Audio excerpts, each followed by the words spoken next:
Hurricane Beryl has officially become a catastrophic Category 5 hurricane in the Caribbean Sea, where it has produced already a ton of damage to areas like the Lesser Antilles, and it is expected to continue as a strong hurricane as it moves to the west towards areas like Jamaica, the Yucatan Peninsula, and there's now thinking that this could impact parts of the United States. So in today's forecast, we're going to talk about exactly what you can expect with this storm, where it's exactly going to be going, and if this will actually end up impacting the United States. I just want to start off by saying this is an extremely historic hurricane. It is breaking tons of records. This is the earliest Category 5 hurricane that we've had ever since July 17th of 2005. This is 16 days earlier than our earliest Category 5 on record, which is just unbelievable. And by the way, that was Hurricane Emily in 2005. With all that said, this has broken almost a dozen records, and it is continuing to be a very intense hurricane. It is a Category 5 as of earlier this morning, and it is continuing to move to the west. And right now, it's on track to impact areas like Jamaica within the next 48 hours. Southern Haiti and the Southern Dominican Republic will also eventually see impacts. And then after that, it's expected to go towards areas like the Yucatan Peninsula.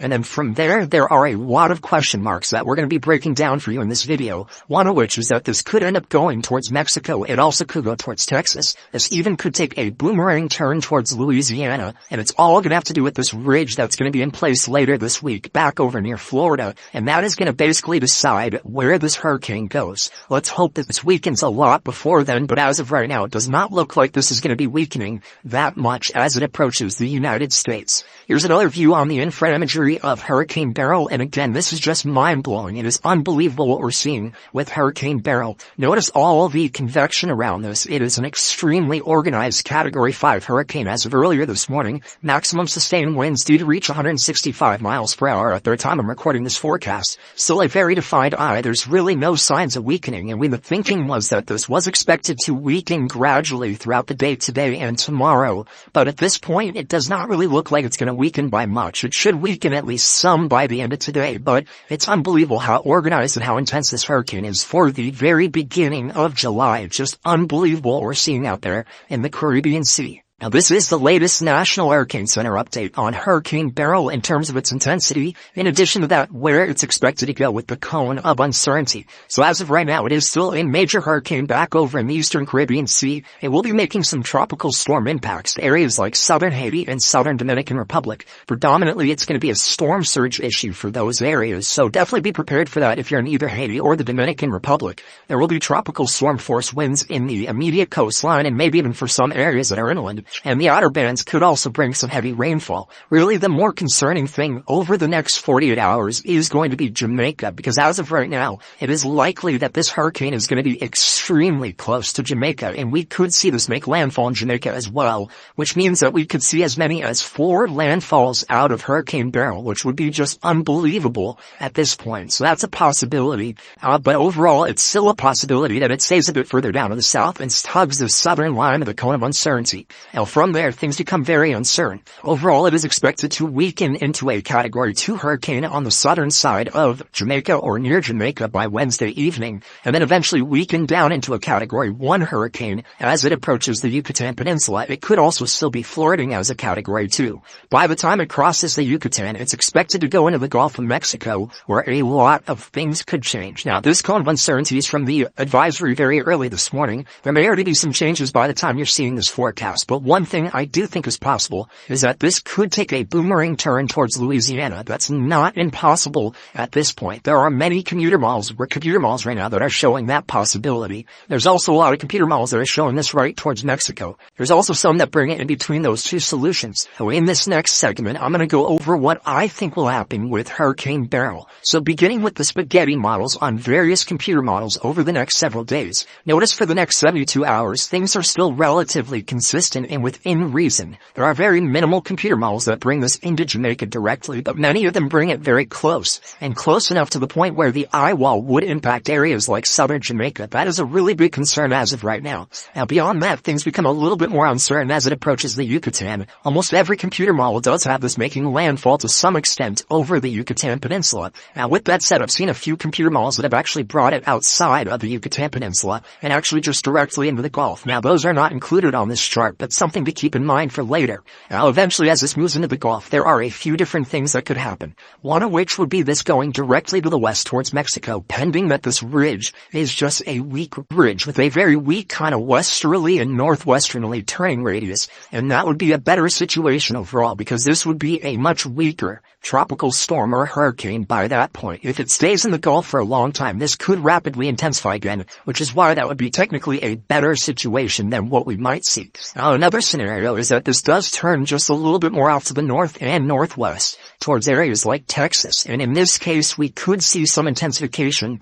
but it would probably get to maybe a Category 1, Category 2, possibly a low-end Category 3 if something like that happened. It would just depend on exactly where it goes and how much shear there is in the Gulf to try to weaken this thing out. Another scenario, which would basically be worst case scenario, would be if this just took a turn off into areas like Louisiana, because this high pressure system would have such a strong pull to the point where this would be a much slower moving hurricane for at least a little bit of time over the Gulf of Mexico, meaning that there would be more time available for it to intensify and perhaps even rapidly intensify, which means it could go from like a Category 1 or a tropical storm all the way up to like a Category 3, maybe even higher hurricane. So that's something that we need to watch for very closely over the next several days, is what these trends are showing us. Now, here's some of the ensembles on the GEFS on the most recent run, and just notice there is a large spread still across the board. Anywhere past the Yucatan, and even up to the Yucatan, there's still a relatively large spread. A lot of computer models, though, are bringing it anywhere from about the Texas and Louisiana border all the way back over here to Mexico. So there's still a pretty large cone here overall, and we could still see us make landfall down here too. That's also a possibility.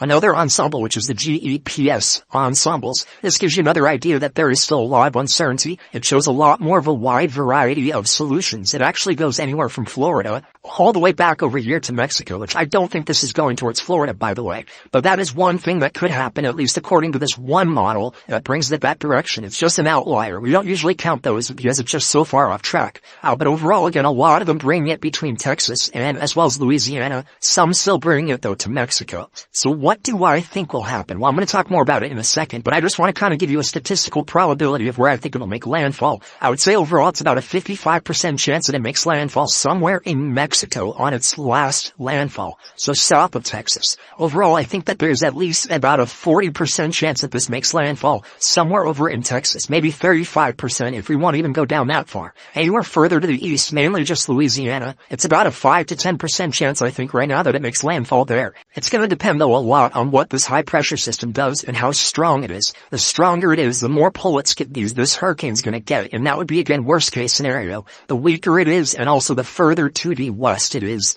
the better shot that this is just going to go back into Mexico and not impact the United States very much. And this is the intensity guide with a bunch of different computer models over the next 7 days. And notice right off the bat, this is the latest run, and it actually does not show it as a Category 5, even though at least at this particular run it wasn't. But now it is. That's just something to keep in mind, at least at the time we're recording this forecast. It is still a Category 5. Now, as we go throughout the next, 48 hours, it is going to gradually decrease. So by the time it gets to Jamaica, it is expected to be somewhere between a Category 2 and a Category 4. I would lean for this to be closer to at least a strong Category 3 by the time it gets to Jamaica. And then after it gets through Jamaica, I think it'll start to weaken more down to probably a Category 2, as long as nothing crazy changes over the next 24 hours. And by the time we get closer to the time it actually crosses over the Yucatan, it'll be a tropical storm or a low-end Category 1 hurricane. A few outliers keep it higher, and that's more contingent on it missing the Yucatan, which again is a pretty low chance at this point. And then after that, it is likely to increase if it does go into the Gulf for an extended amount of time.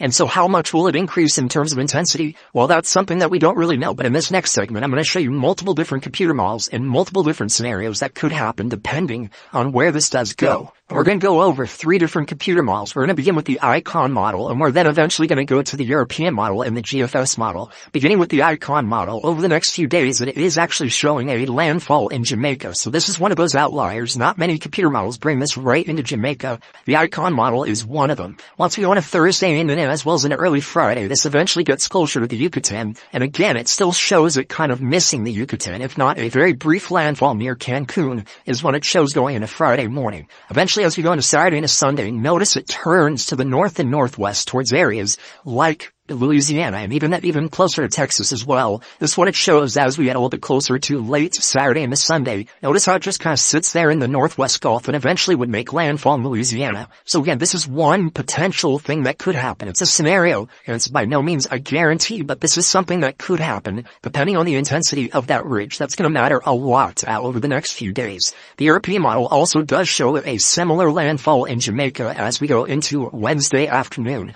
This is also something to watch for. It could make landfall in Jamaica. Either way, this one does show it a bit weaker over Jamaica. And eventually as it goes towards the Yucatan, it shows it much weaker in terms of a hurricane. And then eventually as it goes over the Yucatan, the European model brings it into the southwest Gulf. And eventually by Sunday morning, even in throughout Sunday, it barely moves there in the southwest Gulf. And then eventually slowly drifts there into Mexico. Now if this does happen, that would be a better case scenario, at least for the United States, because we wouldn't really see that many impacts. It would be worse for Mexico because we'd be dealing with a lot of flooding rains, but there wouldn't be a whole lot of intensification when it comes to, for example, the higher wind speeds, which would usually come from a hurricane. And the GFS model is the last model I'll show you. Again, it shows it going to the southwest Gulf as actually a relatively weak tropical storm as we go into Saturday into Sunday, and then kind of drags it up to Texas by Monday into Tuesday, where it kind of just sits up there. This could end up being another flooding event if something like that happened for Texas. But again, there are a lot of scenarios right now. We're just so far out, we don't know which one's going to actually pan out. So make sure you subscribe to the channel. We'll continue to post updates.